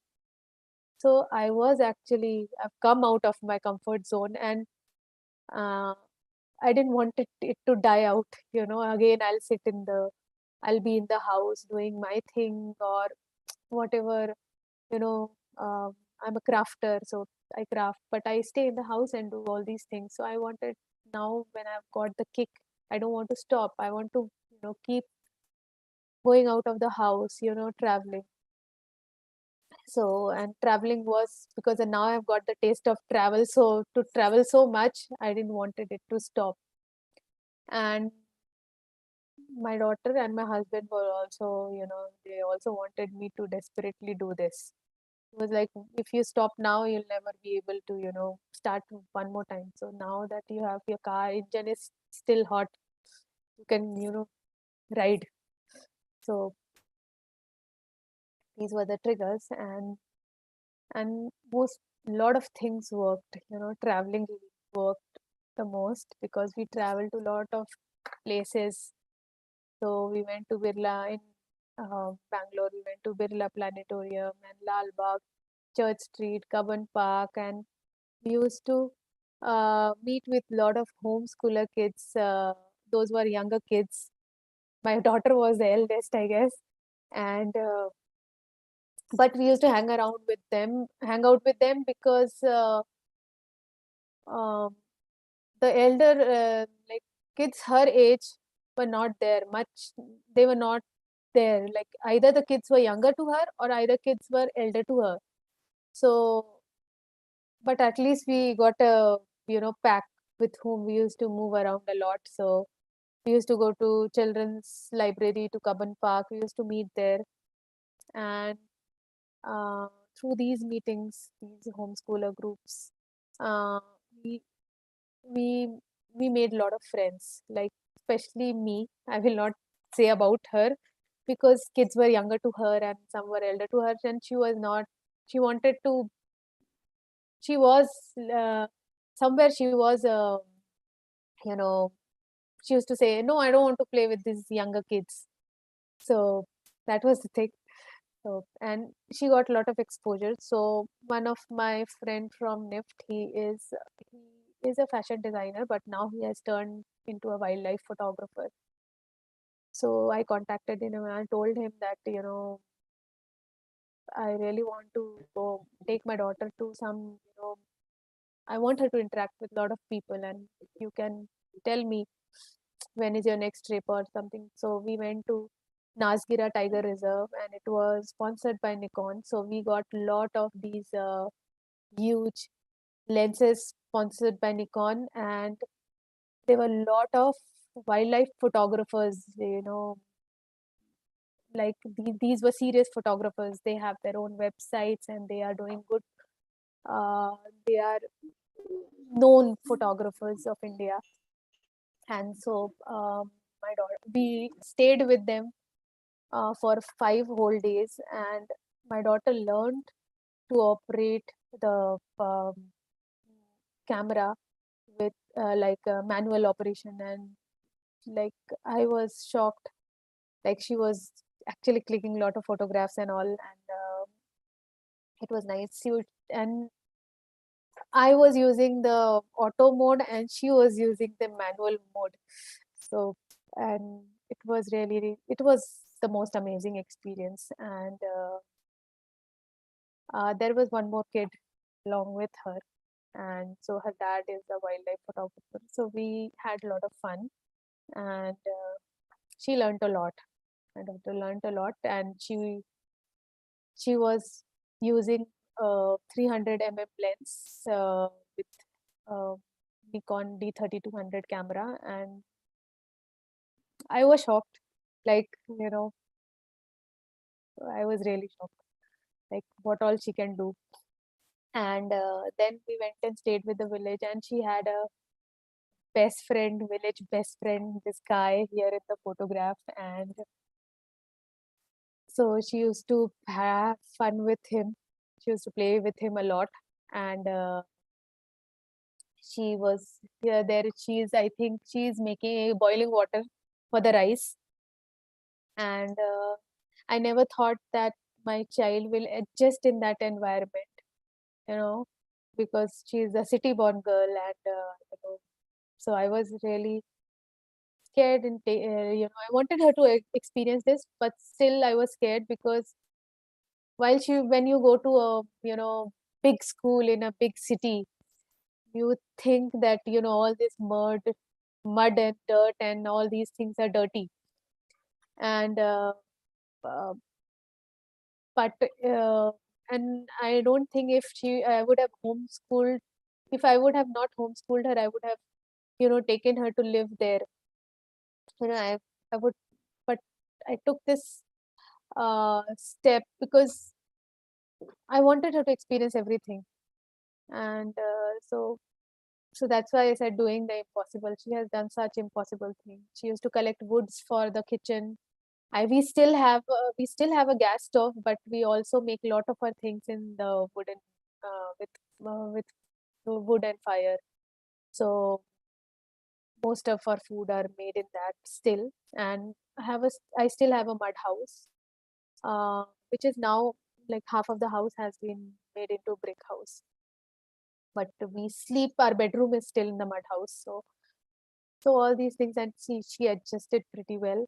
And things which did not work, and the challenges. So for what I understood, like, my daughter is a person who told me that I always learn from friends. It's not the teacher who teach me, but when we discuss the same thing in the class, and we, you know, when we tell each other, when we share things, what we have learned, I learn like that, mama.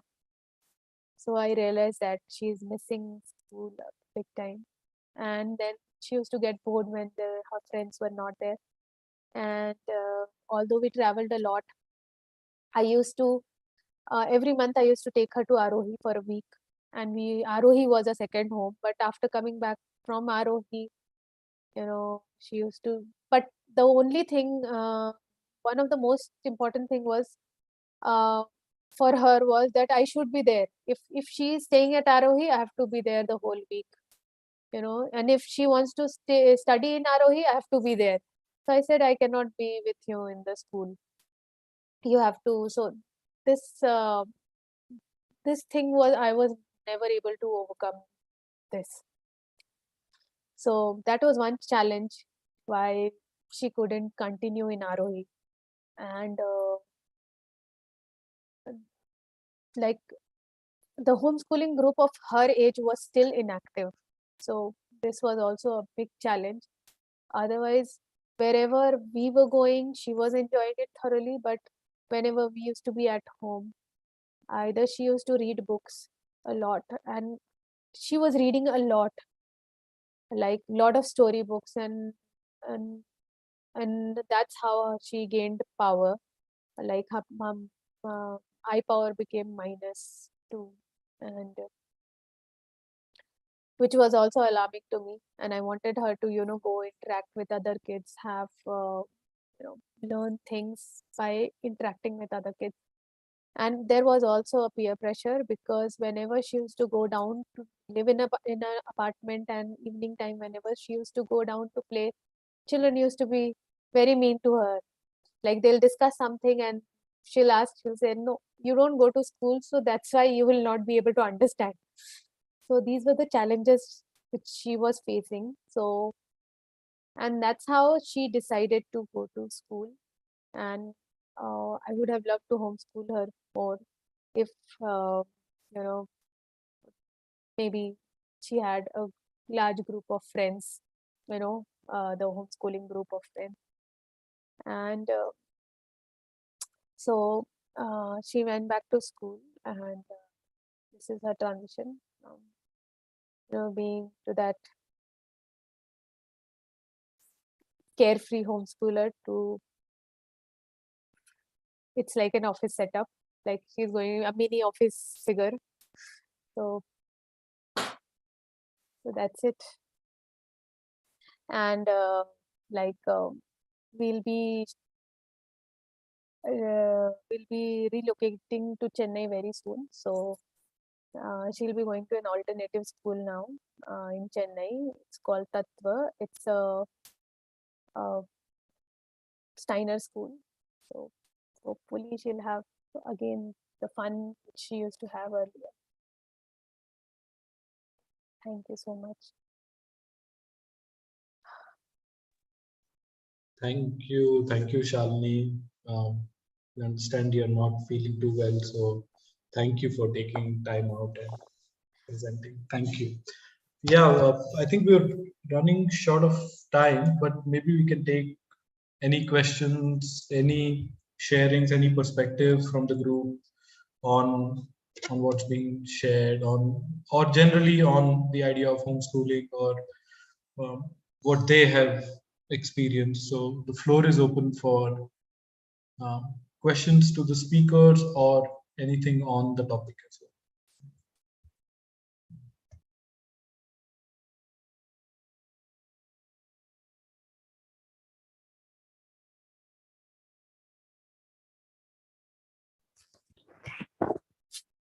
Maybe I'll make a comment. First of all, can you hear me? Yes, Anupama, go ahead. Thank you for this amazing session. It was really helpful for somebody like me who's seen some kind of alternative education, thanks to Bhoomi, but also currently in this fork wherein trying to figure out what to do for my daughter. So this session helped me a lot.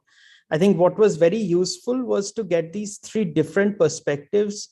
One from a person, as young as, early 20s to get perspective, and then from a mother, two mothers, and that was amazing. So these different lenses helped a lot.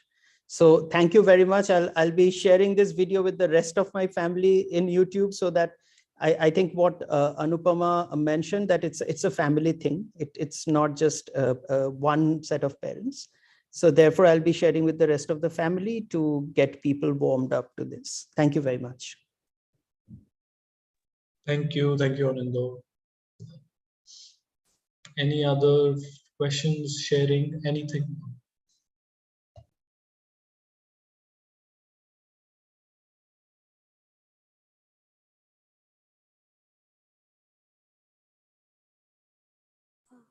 If I can share.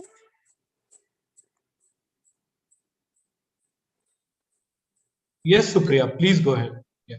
Hi. I listened to Anupama and Mansi and Shalini all, and it was very refreshing to hear from first of all Mansi, who has grown up as a homeschooler, because this is the path we are following with our child, and it was very validating to know her journey, and very refreshing to know from a child's perspective what the child goes through and what they learn. And this is very true that, we don't know what they're learning at that time. So it was very interesting and validating. And thank you so much to Anupama and Shalini for also sharing their perspectives. It was very, very useful to me. Thank you. Thank you, Supriya.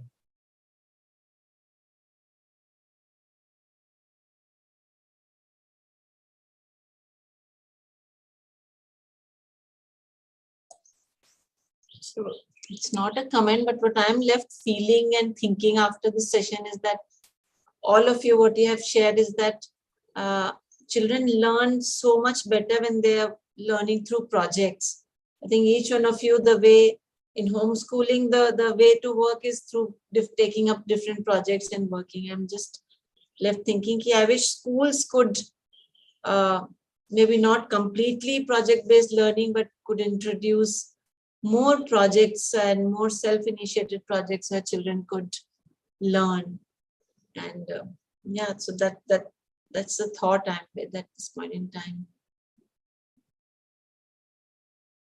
Yeah, absolutely. I think for me, it's how do we integrate making, traveling, learning, living, all of them like one big whole instead of sort of seeing them as different aspects. So I think for me that is very alive. And yeah, thank you to Shalini, thank you Anupama, thank you Mansi for sharing your story, for agreeing to share your story with all of us and with the larger Bhoomi community as well.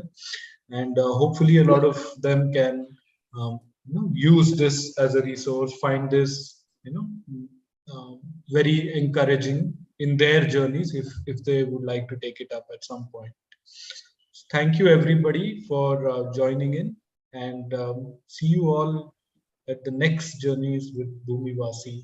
Hopefully soon. We have not decided yet when that will be, but yeah. Thank you. Thank you you. so much. Thank you, everyone. Bye. Bye.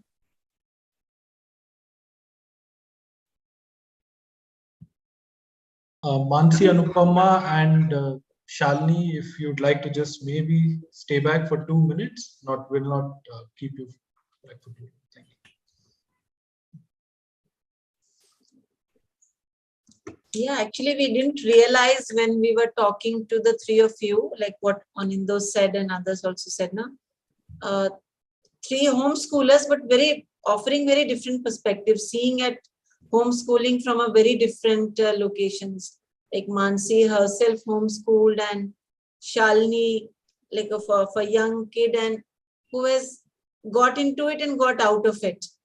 So the two transitions, and Anupama, where your Nihar is just flourishing in homeschooling. So yeah, it was really nice, very different perspectives.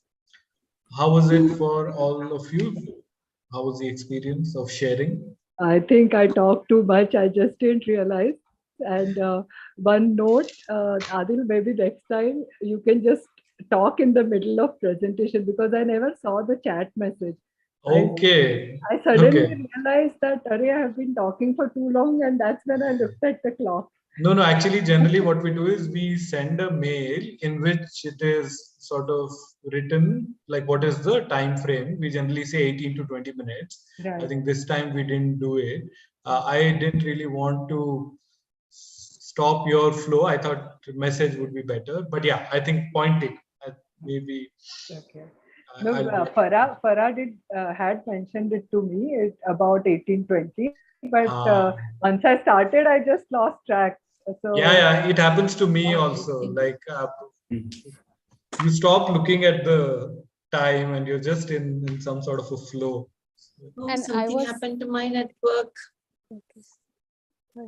Farah, we can hear you, but your picture is frozen. Yeah.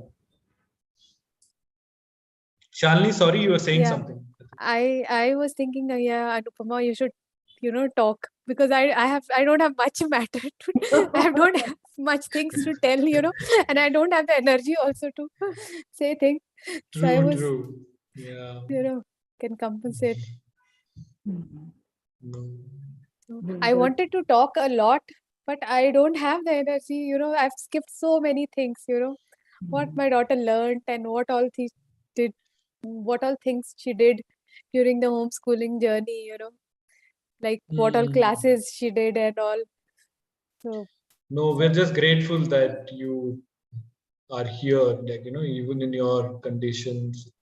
I didn't know, Shalini, that you were not well. I mean, I joined late, so I missed that. So Monday I had COVID. So Monday, Tuesday I was really sick. So now I'm on my recovery journey path.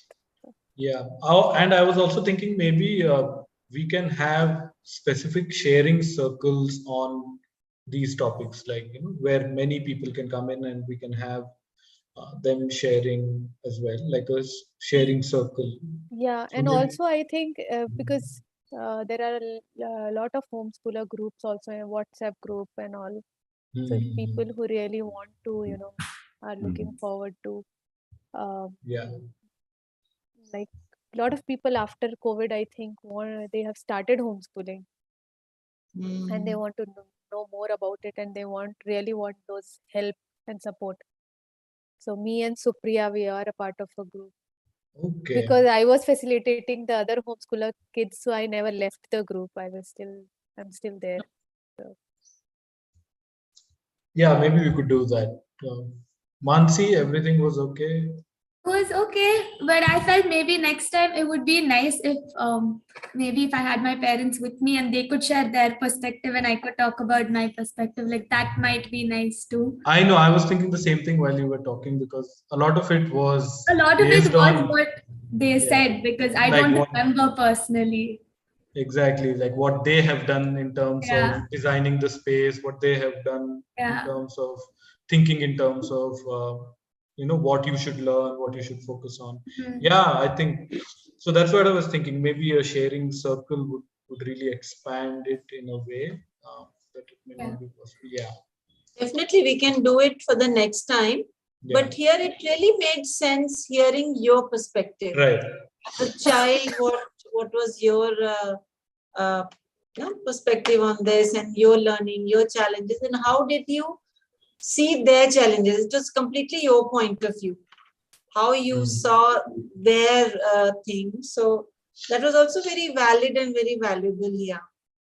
It was. All right. Thank you. Thank you.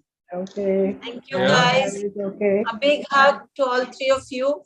Yeah. Thank you. Thank you so much. Okay. Take care. Shalini, you take care. Yes, Shalini, recover soon. Take care. Yeah. Wish you a Bye-bye. speedy recovery, Shalini. Bye. Thank you. Bye. Bye. See you.